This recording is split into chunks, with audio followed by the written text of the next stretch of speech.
Alright, so here's the final result of 100 strands doing this strategy. 3251C, 18 divines. This took me roughly 3.5 hours, with some breaks in between there. So that's including breaks. So you're getting almost 6 divines an hour, and you're just running tier 1 strands. Or you can do tier 8 and make a little bit more. But tier 1's, for me, for going really fast, really safe, don't need any damage, you just zoom through. And yeah, and the best part is all of this is very liquid currency. It's all essences, it's all expedition reroll stuff, or raw currency. So this cash is available to you basically the instant you want to sell it. It'll have no problem selling. And here I'll explain a little bit more now in this next clip. Here's what a quick map of what the average map looks like for this strategy. You just run in and blast the essences and occasionally corrupt them. I'll get into that in a minute when you should do that. But yeah, you just you walk in, you blow up the essences, and then any other leaving hits you might want to include. You kind of get some leeway. I do Expedition. I think it's probably the most value. Maybe Harbinger instead to add more rares. But yeah, so just blow it up. I don't really think too much about it. Ideally, you want to be in and out of these maps, so don't stress too much about your remnants. If you are someone who's going to stress a lot about them and you're going to take your time and, not just blast them, then I wouldn't recommend putting Expedition on. Just do something else, such as like Legion or Harbinger. I didn't really like Legion. I found it wasn't that great. Kind of wastes a lot of time and doesn't give you too much loot once you get lucky with the rares. I also have the some Tormented Spirit nodes. I can show you my tree now and explain a little bit more. So you saw at the end there, the bosses were possessed and kind of drop some loot explosions. They usually drop a couple uniques. I've got a few decent ones. I've got Cosfree's Malice and Maloney's Mechanism off the top of my head. Nothing too crazy in price, but not sure it's actually worth doing. I mean, I guess it's fine to kill the boss, but you definitely do want these nodes just in case you get any God-touched ones. It'll maybe have them possessed and then they'll drop more loot. And you do get a decent amount of God-touched things doing this. I've got a pretty decent amount because you're getting a bunch of essences. Expedition, potentially Legion if you want to do that route, Harbinger too. But yeah, here is the tree. I have some wasted points here, so I kind of pivoted strategies. So like these straggler nodes with the increased map chance, I wouldn't copy those perfectly like that, obviously. I'm not in Legion, but I'm lazy, so don't copy those. So you see, essence nodes, just take all of them. Take everyone. Then this is the only, highest, two of the highest, not this one. So this one gives you more blueprints, this one gives you more caches. Just an easy thing to click. I went over that already. Expedition, I have all of them clicked, just add more. Make the explosions and stuff bigger, more remnants, more logbooks. This is a good one to take. Increase shrine effects. You got a speed shrine, makes it more likely. You zoom faster, more money. So the way you sustain is with this singular focus. So you might get unlucky at first, but I've been overall sustaining with 6 favorited slots. Maybe if you have less than this, it'll make you not sustain.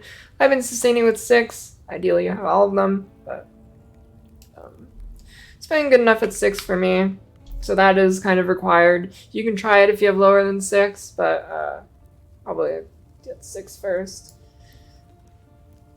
Streaming consciousness, you're not using any fragments here, you're just blasting essences. Long story short. Another thing for sustain.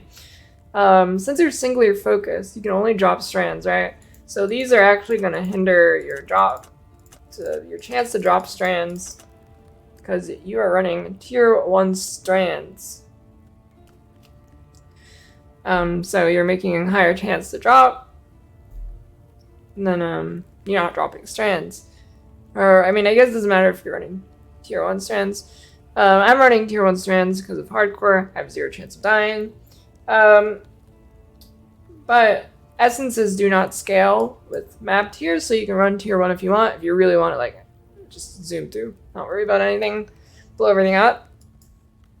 But something you might want to consider doing as well is putting in like 2 void stones, doing tier 8 strands instead. So when you do tier 8 strands, you can take these points, and when you get an improved trial in your map, you can run it, and those can be pretty good money too.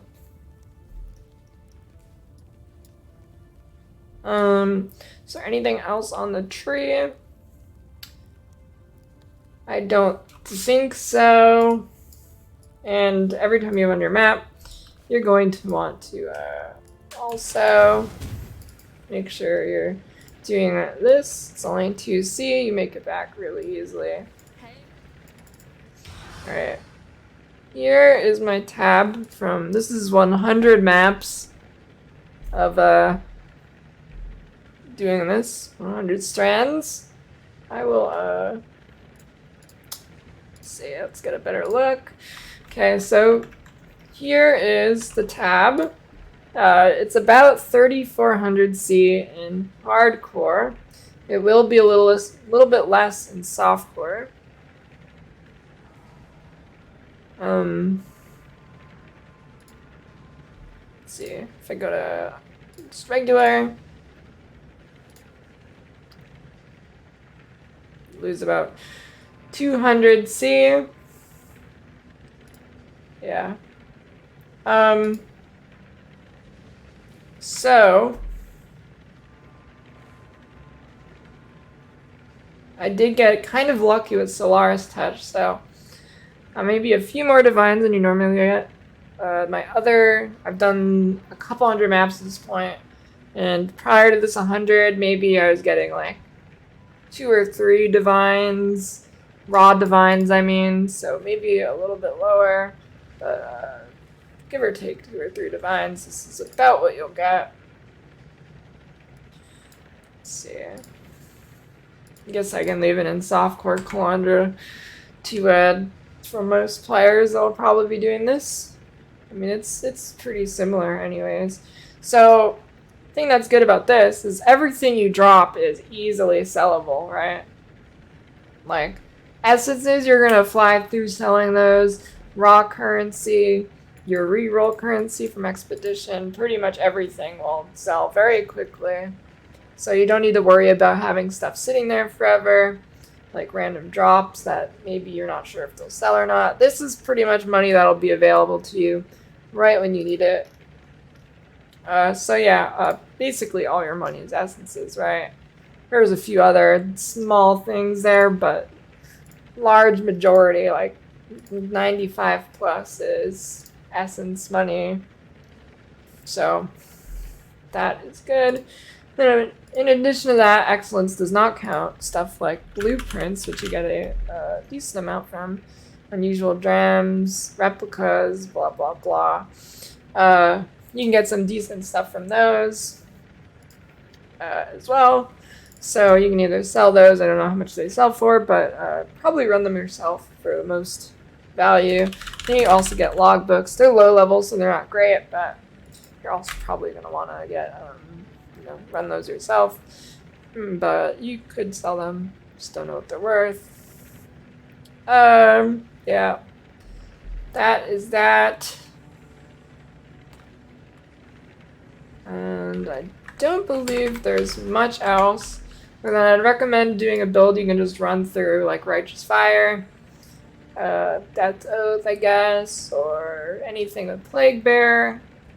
You do not want to spend time killing random mobs. You really don't. That will cut down your money a lot. This is all about being able to speed through, brain off, boom, boom, boom. Okay, here we have a table of essences, and this is when you want to corrupt them. So, here's where you always corrupt. Group E right here. Scorn, Envy, Misery, Dread. Remember it by meds is a lot of what people remember. So, or you could do any of the purple ones. No, Spite is not purple, this is pink. So, any of the purple ones here is just what I corrupt.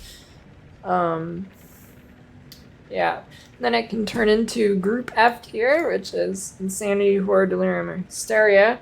And these are the special ones, which generally sell for a lot more than any of these normal ones. So, another thing you can, another way, or another time you will corrupt them is, here we have the type of essences here. So, let's take a look at the tree.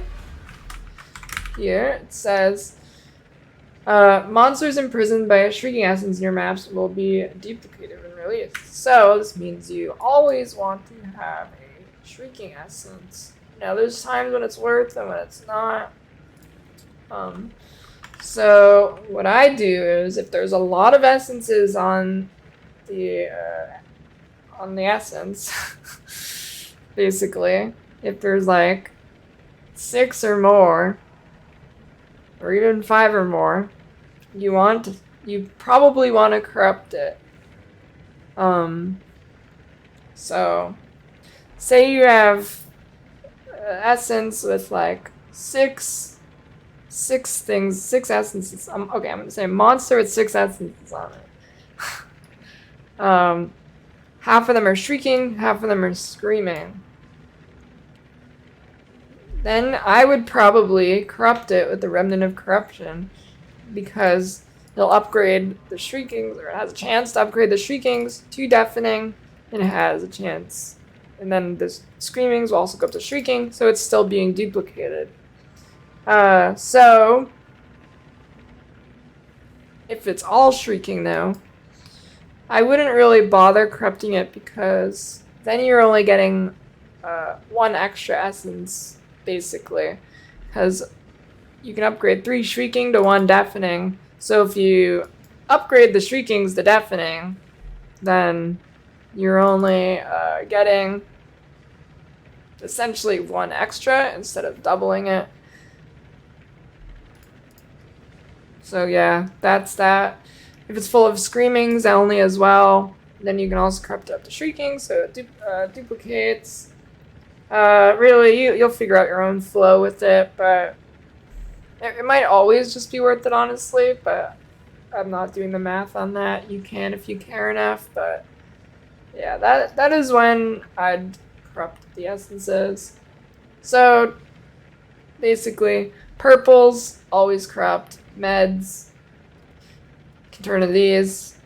And then this one's up to your own discretion. I've just been kind of doing it whenever I see what I explained before. And, that should be good to you.